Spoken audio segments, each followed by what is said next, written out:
Abandoned outpost. The warnings had come too late for Outpost Sigma 9. The research station hung in orbit around the gas giant Procyon IV, its modular sections gleaming dully against the planet's swirling azure clouds. Once bustling with activity, now only 43 researchers and a skeleton security team remained, frantically trying to evacuate as the alien warships closed in. Dr. Elena Reyes stared at the tactical display, her dark eyes reflecting the crimson dots that represented the Vex-Carry attack fleet. 6 vessels, arranged in their signature hunting formation. The station's sensors had detected them emerging from FTL just beyond the system's ice belt, moving with predatory precision toward the outpost. Any response from the Council? Elena asked, though she already knew the answer. Station Commander Haruki Tanaka shook his head, his weathered face grim in the blue glow of the command center. Nothing but automated acknowledgments. Same message as before. Your situation has been logged. Resources are currently allocated elsewhere. Elena's hands clenched into fists. They're letting us die.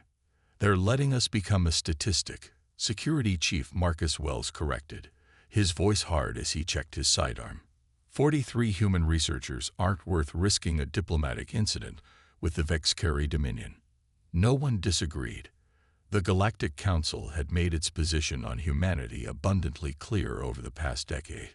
Humans were tolerated, not protected, allowed to exist on the fringes, but never to thrive. Too aggressive, they said, too unpredictable, too willing to challenge the established order, and now too expendable. What about the emergency beacon? Elena asked. Broadcasting on all frequencies, Communications Officer Liu replied. But the nearest human military outpost is 3 weeks away at maximum FTL. The Vex-Carry will be here in 17 hours. Commander Tanaka squared his shoulders. Then we have 17 hours to prepare. Dr. Reyes, how's the data purge coming? 60% complete. But Commander, Elena hesitated. The research we've gathered on Procyon's atmosphere, it could revolutionize terraforming technology. Are we sure we want to destroy it? Better destroyed than in Vex-Carry claws, Tanaka replied. They've attacked 3 research outposts in the last solar year. Each time, they stripped the stations of all data before killing everyone aboard. Whatever they're looking for, I don't want them finding it here. Elena nodded, though it pained her to think of 3 years of work vanishing into digital oblivion. She returned to her lab, where her small team continued the painstaking process of backing up essential data to portable quantum drives while wiping the station's main computers. Dr. Reyes, her assistant, Naveen, called from his workstation. I found something strange in the atmospheric composition studies from last month. Elena looked over his shoulder at the complex molecular structure rotating on his screen. That's not from Procyon's atmosphere. No, Naveen agreed. It was in a sample taken from the Vex-Carry probe debris we recovered. I think it's biological, some kind of engineered spore, or maybe a virus. Elena's scientific curiosity immediately overrode her fear. Why would the Vex-Carry be releasing biological agents into a gas giant's atmosphere? I don't know, but look at this. Naveen brought up another screen showing computer simulations. When exposed to the precise methane-hydrogen mix found in Procyon's upper atmosphere, these spores become dormant. But change the composition even slightly. The simulation showed the spores multiplying exponentially, consuming surrounding gases and producing a thick, greenish compound. They're seeding the atmosphere, Elena whispered, the implications dawning on her. They're transforming it into something they can harvest. Or something they can breathe, Naveen suggested. A chill ran down Elena's spine. Run a spectral analysis comparison with Vex-Carry homeworld atmospheric data. The computer worked for several seconds before displaying a near-perfect match. They're not just harvesting, Elena said, horrified. They're terraforming, or rather, Vex-forming. They're preparing to colonize. The realization struck like a physical blow. The Vex-Carry weren't merely raiders. They were conquerors, systematically transforming planets to suit their biology. And the Council had to know. had to suspect at least. Yet they'd withdrawn protection from human outposts in precisely the systems that matched the Vex-Carry terraforming profile. "We need to get this to Commander Tanaka," Alina said, copying the data to a secure drive. "This changes everything." But as they rushed toward the command center, the station's alarms blared to life. Multiple FTL signatures detected. Lou's voice echoed through the station's comm system. "The Vex-Carry fleet has arrived early. They're launching boarding craft." Alina and Naveen reached the command center to find organized chaos. Security personnel were distributing weapons to anyone with basic training. Engineers were sealing off sections of the station, creating defensive choke points. "So much for 17 hours, Marcus muttered, distributing pulse rifles to the research staff. Commander Tanaka stood at the center of the storm, issuing orders with calm efficiency. "All non-security personnel to the central hub. Engineers, lock down the reactor core. Communications, continue broadcasting the distress signal on all frequencies." "Commander," Alina called, pushing through the crowd. "We found something critical about the Vex-Carry attacks. They're systematically transforming gas giant atmospheres to match their homeworld. I think they're preparing for a massive colonization effort." Tanaka took the data drive, his expression grave. "This would explain why the Council has been so reluctant to intervene. If the Vex-Carry are planning large-scale colonization, the Council might be appeasing them to avoid all-out war." "At our expense," Marcus added bitterly. The station shuddered violently, lights flickering. "First contact," a security officer reported. "They've latched onto the outer research ring." Tanaka made a decision. "Liu, prepare a data packet with Dr. Ray's findings. Broadcast it on the Old Earth Defense Force emergency frequency. The EDF channel." Liu looked surprised. "Sir, that network was decommissioned years ago, when the Council forced us to disband our independent military." "Just do it," Tanaka ordered. "Some old habits die hard. There might be someone still listening." As the station rocked with another impact, Alina felt a strange calm settle over her. They were abandoned, outgunned, with nowhere to run. But they would make their last stand count. "Everyone to your defensive positions," Tanaka commanded. "We hold as long as we can. Make sure the transmission gets out." The next hours passed in a blur of terror and adrenaline. The Vex-Carry cut through the station's outer sections with frightening efficiency.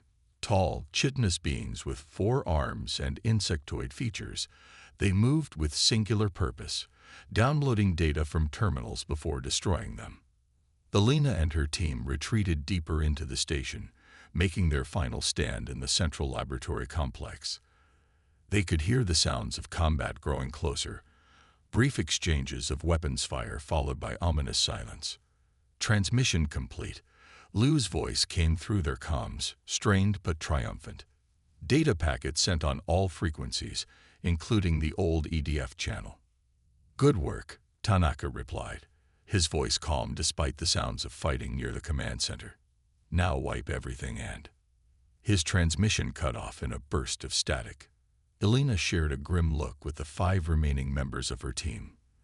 They had barricaded themselves in the main xenobiology lab, the last intact research facility with her atmospheric data. "If they break through," she told her team, "destroy everything. Don't let them take you alive. The Vex-Carry, they don't just kill their prisoners." Reports from previous attacks suggested the Vex-Carry performed horrific experiments on captured humans, studying their biology with cold, clinical brutality. The sound of cutting torches sizzling through the lab's reinforced door made them all flinch. "It's been an honor," Naveen said quietly, raising his pulse rifle toward the door as the metal began to glow red. Alina closed her eyes briefly, thinking of Earth, blue and green and vibrant, a planet she'd left 5 years ago and would never see again. That's when they heard it. A new alarm, different from the others. "Unidentified vessels detected," the station's automated system announced. "Multiple warships dropping out of FTL within defensive perimeter." Hope flared bright and painful in Alina's chest. The Council? Someone whispered. Elena accessed the nearest terminal, bringing up the external sensors. What she saw made her breath catch. Not the sleek, organic curves of Council vessels, not the angular, glistening forms of Vexcary ships either. These were human warships. Blocky, utilitarian, bristling with weapons that the Council had outlawed decades ago. Ships that shouldn't exist anymore. That's impossible, Naveen breathed, looking over her shoulder. Those are Earth Defense Force destroyers. The Treaty of Arcturus forced us to dismantle those 15 years ago. On the screen, more ships appeared, dozens of them, emerging from FTL in perfect attack formation. Old ships, bearing scars and patchwork repairs, but undeniably human in design. The lab door, half melted by Vexcary cutting tools, suddenly stopped glowing as the aliens apparently received new orders. Elena watched in disbelief as the sensor display showed the Vexcary boarding craft detaching from the station, retreating toward their motherships. But they would never reach them. The human fleet opened fire, coordinated salvos of weapons that tore through the alien vessels with surgical precision. Through the station's external cameras, Elena could see it now. The massive flagship at the center of the human armada, its hull marked with the faded insignia of the Earth Defense Force, and a name that sent a shock of recognition through her. EDF Uri Tributin. A name from history, a ship that should have been scrapped. The station's communication system crackled to life, and a gruff voice filled the lab. Outpost Sigma 9, this is Commander Jackson Reed of the Earth Defense Force. Sorry we're late. The old emergency channels aren't what they used to be. Hold tight. We're coming to get you. Elena laughed, a sound half joy and half disbelief, even as tears streamed down her face. The abandoned had not been forgotten after all. The forgotten fleet. Commander Jackson Reed stood on the bridge of the EDF Retribution, studying the tactical display as his fleet engaged the Vexcary warships. At 58, Reed was a relic of a bygone era, just like his ship, weathered, scared, and supposedly obsolete, yet still dangerous when provoked. Vexcary vessels attempting to jump to FTL, his tactical officer reported. Interdictor fields are holding them in system. Reed nodded, watching as the alien ships scattered, trying to escape the unexpected human assault. Maintain fire discipline. Priority targets are their dry sections. I want those ships disabled, not destroyed. Sir. The officer glanced at him questioningly. We need evidence, Reed explained grimly. The Council won't be able to sweep this under the rug if we bring back intact Vexcary ships with their databanks.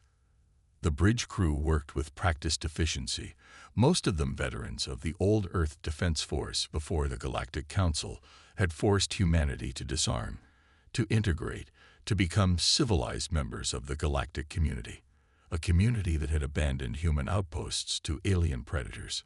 Boarding teams report ready. Commander, his XO, Maya Chen, reported. Research station secure. 43 survivors. 12 wounded, none critical. Good. Begin evacuation immediately. I want everyone off that station before the Council realizes what's happening. Reed turned to the communication station. Send a message to Dr. Elena Reyes. Tell her I'd like to speak with her as soon as she's aboard. As his orders were carried out, Reed moved to the viewport, watching as shuttles ferried survivors from the damaged station to the safety of his fleet. His fleet, a phrase that would give Council diplomats apoplexy. On paper, these ships didn't exist. After the Treaty of Arcturus, humanity had been required to dismantle its military vessels or convert them to civilian use under Council oversight. Most had complied. Most, but not all. Reed remembered that day 15 years ago, when Fleet Admiral Helena Vega had called together her most trusted commanders for a secret meeting on Luna Base. The Council is gutting our defense force, she had told them. They claim it's for peace, but I've seen the intelligence reports. They fear us. They fear what humanity might become. And I don't trust them to protect us when the time comes. What followed was the most audacious act of defiance in human history. While officially scrapping their ships, Vega and her loyalists secretly moved nearly 30% of Earth's fleet to hidden locations beyond Council space, remote systems without valuable resources, where no one would think to look. For 15 years, they had waited, watching, maintaining their aging vessels with salvaged parts and black market tech, recruiting from the fringes of human society, keeping their oath to protect humanity when no one else would. Commander, Chen interrupted his thoughts. Council representatives are hailing us. They're demanding to know who authorized a human military operation in this sector. Reed allowed himself a thin smile. Let them wait. We have more important matters to attend to. An hour later, Elena Reyes stood in Reed's ready room, still processing the reality of her rescue. Through the viewport behind Reed's desk, she could see the Retribution's escort vessels, maintaining a defensive perimeter around the captured Vexcari ships. Your transmission saved countless lives, Doctor, Reed said, gesturing for her to sit. Not just your own people, but potentially billions across the frontier. I still can't believe you exist, Elena said, studying the commander. His uniform was non-standard, similar to the old EDF design, but with modifications, patches where newer material had replaced worn sections. The Council said all EDF vessels were decommissioned or converted. The Council says a lot of things, Reed replied dryly. They also say they protect all species equally under their charter. Yet here we are. Elena nodded grimly. The Vexcari attacks. They've been systematic, targeting specific research outposts studying gas giants with particular atmospheric compositions. We discovered their terraforming, preparing these worlds for colonization. We suspected as much, Reed confirmed. Our intelligence network has been tracking Vexcari movements for years. They're expanding aggressively, but covertly. And the Council is looking the other way. But why? Elena asked.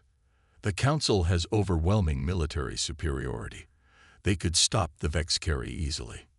Reed's expression darkened. Politics. The Vexcari have offered the Council's inner circle something valuable, possibly access to resources, technology, or territory that doesn't encroach on their core worlds. In exchange, the Council turns a blind eye to unfortunate incidents in the frontier regions. Regions primarily inhabited by humans, Elena noted bitterly, and other species that lack sufficient influence on the Council, Reed agreed. We're all expendable in their grand calculations. The ship's intercom interrupted them. Commander Dr. Navian Sharma has completed his analysis of the Vexcari biological samples. He and his team report a significant breakthrough. Minutes later, they stood in the Retribution's science lab, where Navian was explaining his findings to a group of EDF scientists. The biological agent isn't just terraforming, he explained, highlighting molecular structures on a holographic display. It's a weapon. Once the atmosphere reaches specific parameters, these dormant spores activate and become lethal to most carbon-based life forms, except the Vexcari themselves. They're not just preparing these worlds for colonization, Elena realized. They're preparing them for conquest. Once deployed on inhabited worlds. Mass extinction. Reed finished grimly. Targeted specifically at species with our respiratory biology.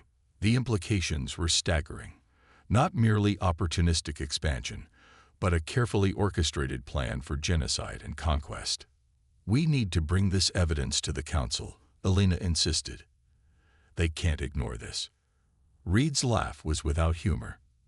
Dr. Reyes, who do you think provided the Vexcari with FTL interdiction technology? Their ships have capabilities that match Council military specifications exactly. This isn't happening without high-level cooperation.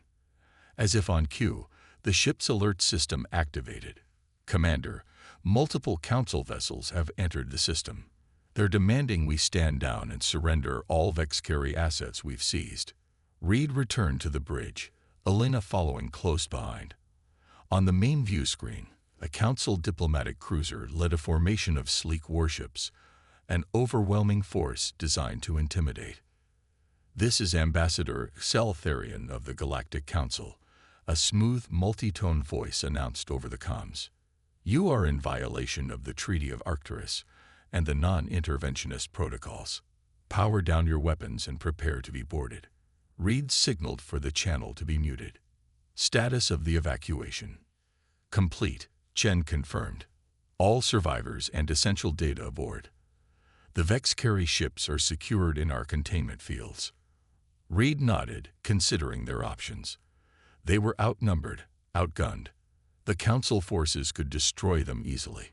But something else was happening. On the tactical display, new signatures appeared, ships dropping out of FTL at the system's edge. Not Council vessels or Vex-carry reinforcements. These were trading vessels, mining ships, colony transports, civilian crafts from dozens of species, all considered minor races by Council standards. Many bore damage from recent attacks.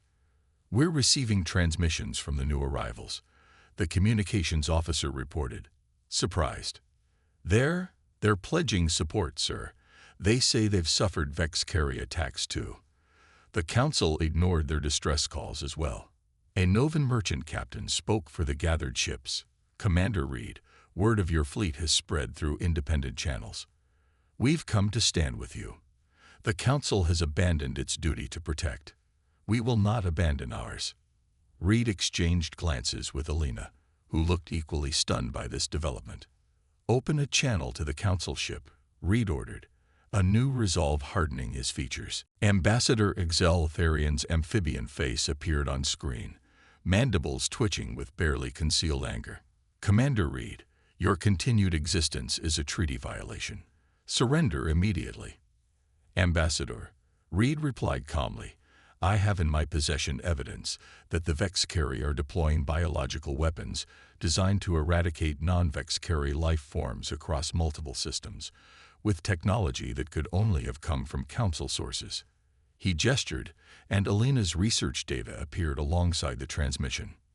"This evidence will be transmitted to every world in Council space if you fire upon us or any of the civilian vessels that have joined our cause," Reed continued. "The Council's complicity will be exposed."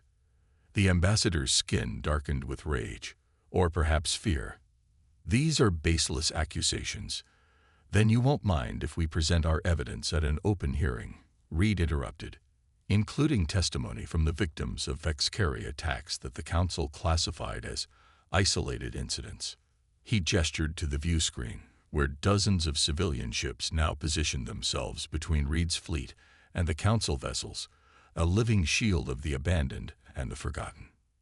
"The Treaty of Arcturus was meant to bring peace and security," Reed said, his voice carrying to every ship in the system. "Instead, it left humanity, and many others, defenseless against threats the Council chooses to ignore. That ends today." In the silence that followed, Alina stepped forward. "Ambassador, I am Dr. Alina Reyes, Chief Researcher of Outpost Sigma 9.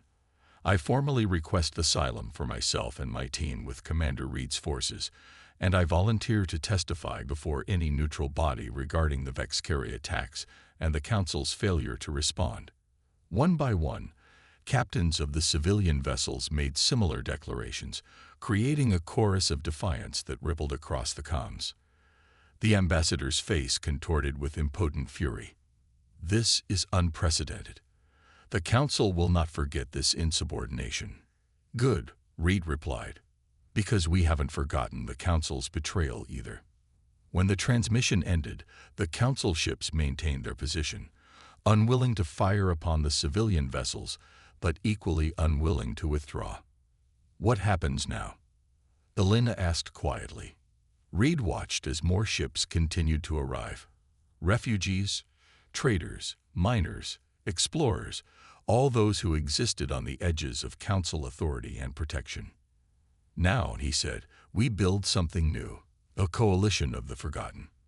An alliance that remembers its duty to protect all people, not just the powerful." As the Retribution moved to join the growing fleet of independent vessels, Reed allowed himself a moment of hope. For 15 years, his ships had hidden in the shadows, waiting for the moment when humanity would need them most. That moment had come, not just for humanity, but for all who had been abandoned by those sworn to protect them. The forgotten fleet had revealed itself at last, and the galaxy would never be the same.